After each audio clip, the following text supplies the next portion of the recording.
Channel আনন্দে স্বাগতম। এই মুহূর্তের গুরুত্বপূর্ণ খবর হলো, আজ শান্তিনগর মধ্যপাড়া হরিচাঁদ বিদ্যা মন্দির প্রাঙ্গণে এক তৃণমূল কংগ্রেসের ভোট প্রচারে এলেন ঠাকুরনগরের মমতা বালা ঠাকুর।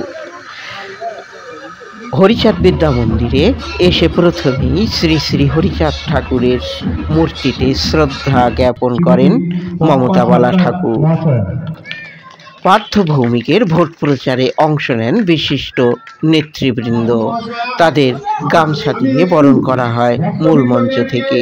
দলপতিগণকেও বরণ করে নেন উপস্থিত হরিচাঁদ বিদ্যা মন্দির প্রাঙ্গণের মূল মঞ্চ থেকে মমতা বালা ঠাকুর। চ্যানেল আনন্দে দেখুন সেই ভিডিও চিত্র।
মোহনপুর গ্রাম পঞ্চায়েতের ৬ নম্বর গ্রাম সংসদের সদস্য পল্লবী সরকার।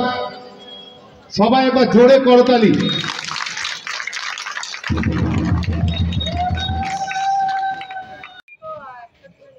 উত্তরীয় দিয়ে সম্বর্ধনা জ্ঞাপন করবে পম্পা সরকার, মোহনপুর গ্রাম পঞ্চায়েতের ২ নম্বর গ্রাম সংসদের সদস্য পম্পা সরকার। এবার আমি হরিচাঁদ গুরুচাঁদ তারকচাঁদ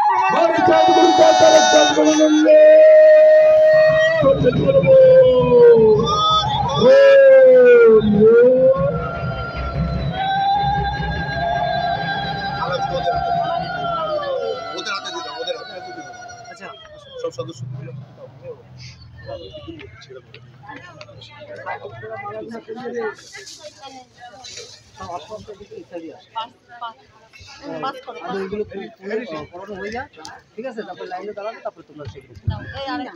মোহনপুর তথা রাজ্যসভার নবনির্বাচিত সাংসদ মাননীয় শ্রী মমতা বালা ঠাকুর। সবাই একবার জোরে করতালি।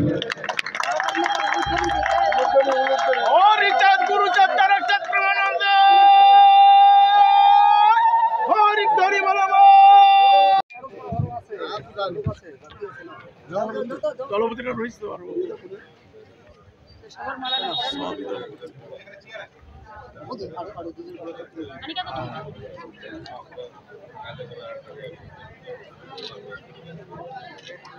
ওইখানে একটা পরি দাও।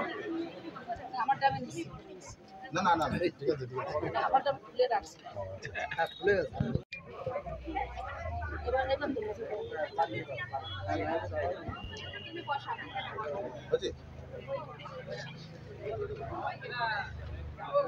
তারই বিজেপি করে, তার যে এমপি ভোটে দাঁড়িয়েছে তাকে বলছে আরে ওকে ভোট দেবে না, ও তো গাঁজা খায়, মদ খায়, গাঁজা খাতে সে। আমি আগে বলবো, আর গালাগালির কথা আমি বললাম না, কারণ আমার মুখে শোভা পাবে না। এটাই হচ্ছে তাদের নীতি আদর্শ, একই পার্টি করে। আর শান্তনুর কথা কি বলবো, আমি নিজে এখানে এসে আমার নিজের ঘরে আপনারা টিভিতে দেখেছেন যে অত্যাচার করে বড় মাকে, হেরিটেজের কথা বলছে। হেরিটেজ হচ্ছে বড় মা, দেবত্ব, ভোলাটোলা সব জানে, শ্যামা টামা সব জানে, এখানে অভিযোগ আছে সবাই জানে। দেবত্ব ওর বাবার অত্যাচার, ওই বাড়িতে জন্মগ্রহণ করেনি, ওই বাড়িতে ওরা ছিল না। আমার যখন 1985 সালে আমার বিয়ে হয়, আমি এসে দেখিনি। তারা 8-9 বছর বয়স, তখন পিয়ার ঠাকুর যখন আমার শ্বশুর মশাই মারা গেছে 1990 সালে 28শে ডিসেম্বর 91